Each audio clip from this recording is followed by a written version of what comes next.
This morning, we continue our special series. We call it Kindness 101 with Steve Hartman, sharing stories that are built around themes of kindness and character. We like that. And the people who have mastered those qualities. We like that, too. Today's lesson is justice. Steve and his children introduce us to a girl who convinced her entire community to honor a man she had never even met. Good morning.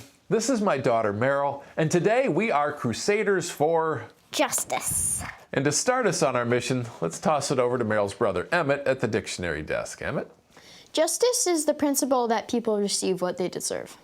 Like if someone robs a bank, they deserve to go to jail. Right. It can be a negative consequence. That's what police officers and judges do. But it can also mean getting someone the credit they deserve. And that kind of justice we can all dole out. To see what I mean, we turn now to our library of living examples and search for justice. So what were you here for? Soccer game. 10-year-old Sarah Haycock says she was just walking through this park in Shoreline, Washington. So just about a year ago? Yeah. When she came across something curious. It was like the beginning of a mystery. Yeah. A stone with a plaque. This is what I first saw. It was clearly a tribute. But to who?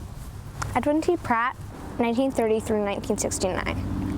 And I'm like, wow, that's a really short life. I just did the quick math in my head. We were like, he died at 39? Did you wonder why? Yeah, I'm just like, that's not typical.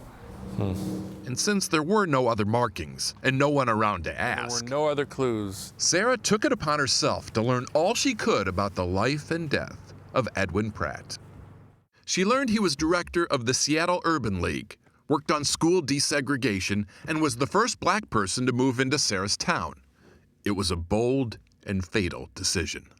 Pratt was assassinated right there on the front porch.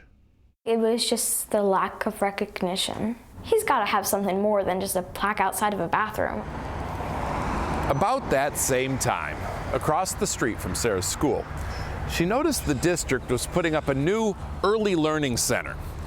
She found out it didn't have a name yet, and her wheels started turning. Sarah launched a petition drive and went all over town, explaining to anyone who would listen why that new building should be named after Pratt. Thank you for helping me honor Edwin Pratt. Over time, she assembled quite a bandwagon. Would all of those here tonight to support Edwin Pratt please raise your hands?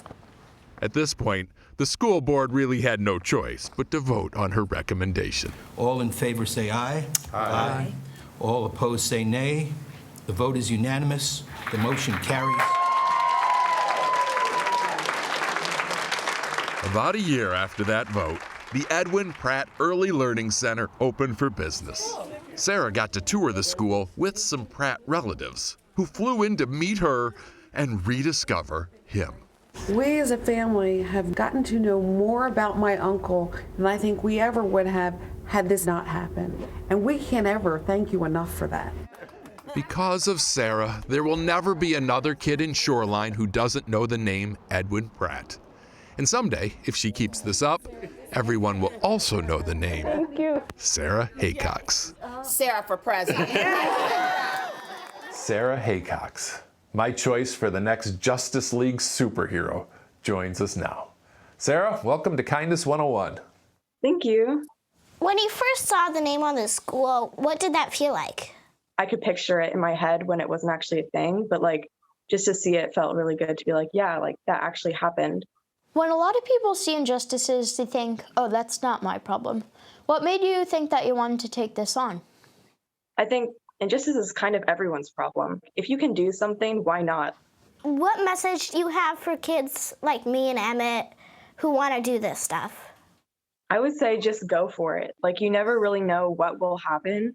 And if you don't try, that's at least one outcome that's been decided. That's great advice. Thank you so much, Sarah. Really appreciate you joining us. Yeah, thank you. Bye.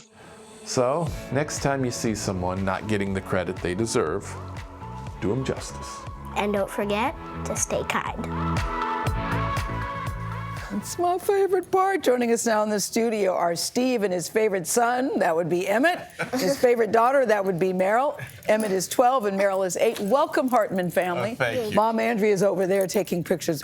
Welcome, Andrea. Good to see you, too. Steve, why don't you start, not Steve, Emmett, why don't you start us off? What inspired you about Sarah? So I think it's amazing that one girl can take the initiative, noticing that someone doesn't have enough recognition, and then ending up naming a school. Yeah, that she's paying attention when most kids aren't even paying attention about that. Meryl, number one, you look lovely. I like your blazer. I love how, look how Meryl's sitting, too. Just professional. I like it, Meryl. And I like how you always end every segment with stay kind. You should see me in the studio every day. Every time you're on, I go, I wait for that. She loves it. I do. I really do. love it. We all do. Why do you like ending your segments with that? Well, I think it's just really important. It's like a responsibility. Like, if you don't do it, you're not you. You're not complete. And Steve, I guess we should throw a question your way as well, since you're here. If we have to. Yeah, since you're here. I did drive them. What's the best part of doing this with your kids?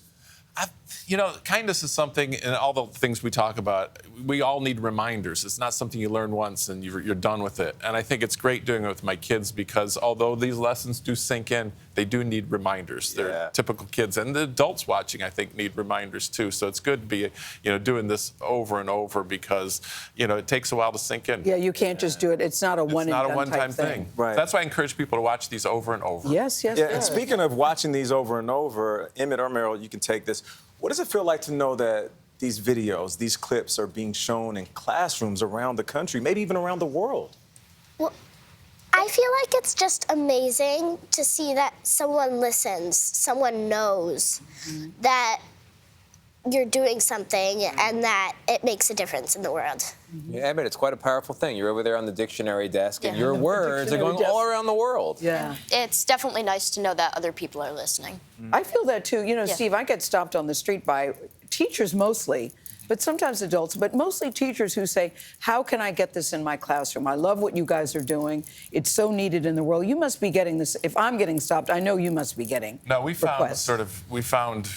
just by accident almost that tens of thousands of teachers around the country, around the world are using the stories. And we have a Facebook group, Kindness 101, where teachers can share lesson plans and which stories work to teach with which lessons. So we encourage teachers to join that group. Steve, I've worked with my daughter, and every time I've done things with her, I learn more about her. What have you learned about your kids during this process?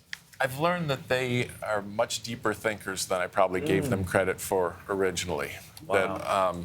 And that I'm learning as much from them as they are from me. That's I think good. sometimes we think of adults as the teachers, but really, the kids can teach us a lot too. That's really good. And working with your dad, what's it like, Emmett, in 30 seconds or less? In 30 seconds or less, it's nice. He's made this his life's dedication, kind of, to spread stories of kindness around the world. And it's been an honor to really help him out. Yeah. He's an inspiration Good as well. job. Steve, Emmett, Meryl, stay kind, Thank you, everyone. Hartman. Thanks. This is CBS Stay Mornings. kind. Stay kind. Stealing Meryl's line. Stay kind.